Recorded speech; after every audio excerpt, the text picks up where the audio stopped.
கடலூர் மாவட்டம் காட்டுமன்னார்கோவிலில் விசிக தலைவர் திருமாவளவன் போட்டியிடவில்லை என்று சொல்லப்படுகிறது. அண்மை செய்தியாக பார்க்கிறோம். சட்டமன்ற தேர்தலில் போட்டியிடும் முடிவை மறுபரிசீலனை செய்யப்போகிறார் விசிக தலைவர் திருமாவளவன் என்று தகவல் வெளியாகியிருக்கிறது.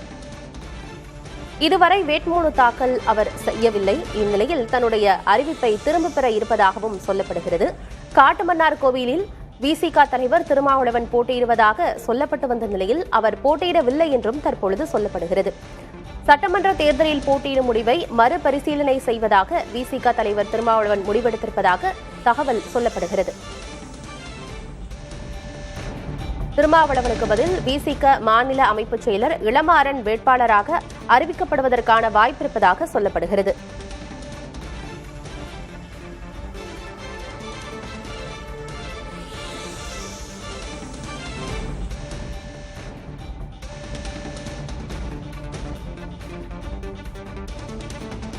காட்டுமன்னார்கோவிலில் திருமாவளவன் போட்டியிடவில்லை என்று சொல்லப்படுகிறது. போட்டியிடும் முடிவை மறுபரிசீலனை செய்கிறாரா திருமாவளவன் என்கிற கேள்வியும் எழுந்திருக்கிறது.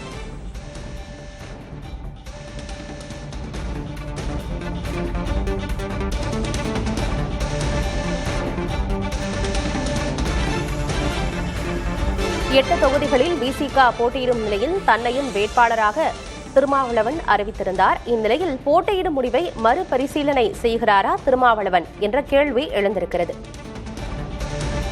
திருமாவளவனுக்கு பதில் விசிக மாநில அமைப்பு செயலரான இளமாறன் வேட்பாளராக அறிவிக்கப்படுவதற்கான வாய்ப்பு இருப்பதாக சொல்லப்படுகிறது.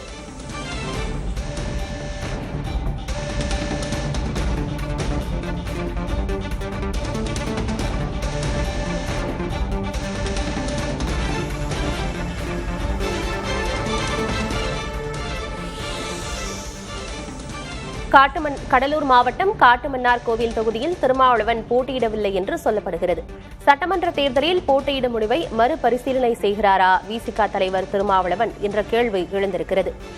இதுவரை அவர் வேட்புமனு தாக்கல் செய்யவில்லை. இந்நிலையில் தனது அறிவிப்பை திரும்பப் பெற உள்ளதாகவும் தகவல் சொல்லப்படுகிறது. திருமாவளவனுக்கு பதில் விசிக மாநில அமைப்பு செயலரான இளமாறன் வேட்பாளராக அறிவிக்கப்படுவதற்கான வாய்ப்பிருப்பதாக சொல்லப்படுகிறது.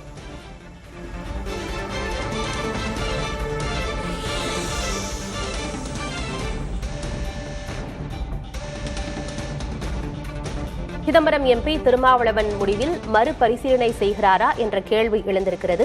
எம்எல்ஏவுக்கு போட்டியிடும் முடிவை அவர் கைவிடுகிறாரா என்ற கேள்வியும் எழுந்திருக்கிறது.